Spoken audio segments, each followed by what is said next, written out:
Ruby Bridges was born in Tylertown, Mississippi on September 8, 1954.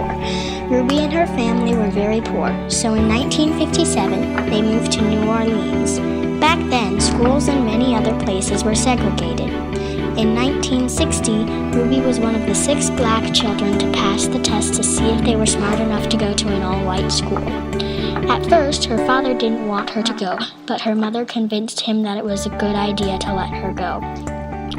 On November 14th, Ruby started first grade at William Franz Elementary School.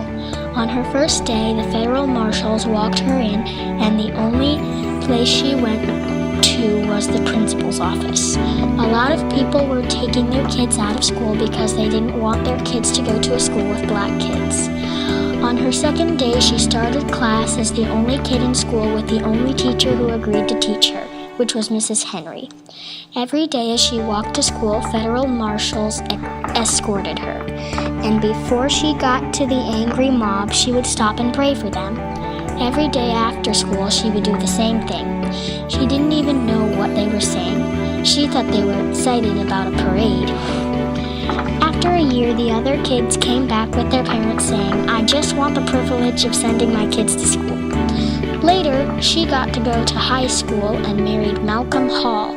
She was even awarded the Presidential Citizens Medal by President Bill Clinton. She did not take a stand when she went to an all-white school because she did not know what was going on.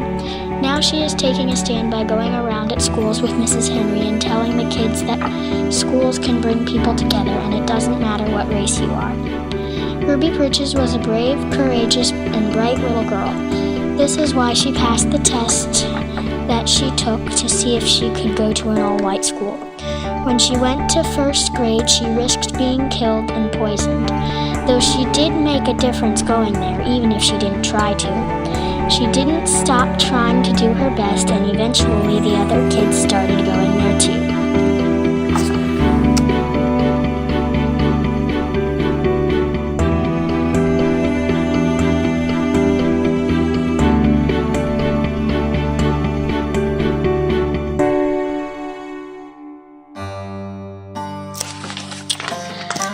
Malala Yousafzai was born on July 12, 1997, in Swat Valley, Pakistan.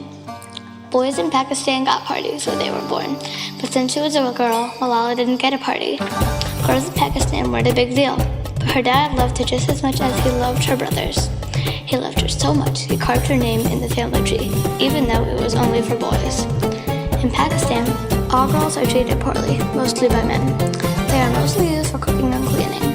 Malala's dad was kind to her, and he was a big part of her story when the Taliban invaded Pakistan. Ever since Malala was little, she wanted to go to school. Her dad was a principal at a school for girls. When her dad went to the girls' school, she would go with him.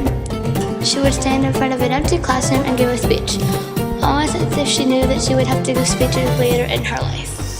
When Malala was old, she was at school, and there was a big earthquake.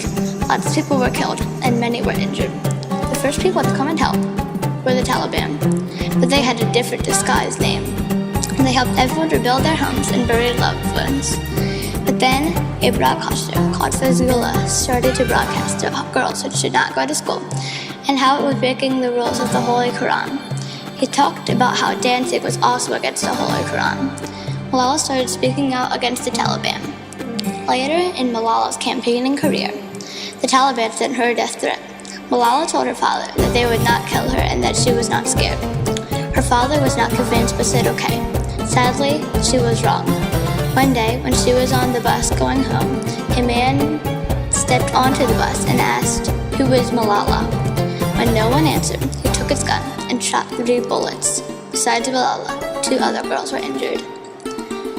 When Malala woke up, she was in a bright room, then immediately fell asleep again. The next time she woke up, she was in a bright green room. The doctor came in and gave her a notebook and a white teddy bear. The first sentence she wrote was, "Where is my dad?" And the second, "Who will pay?" The doctor told her not to worry and that the governor would pay.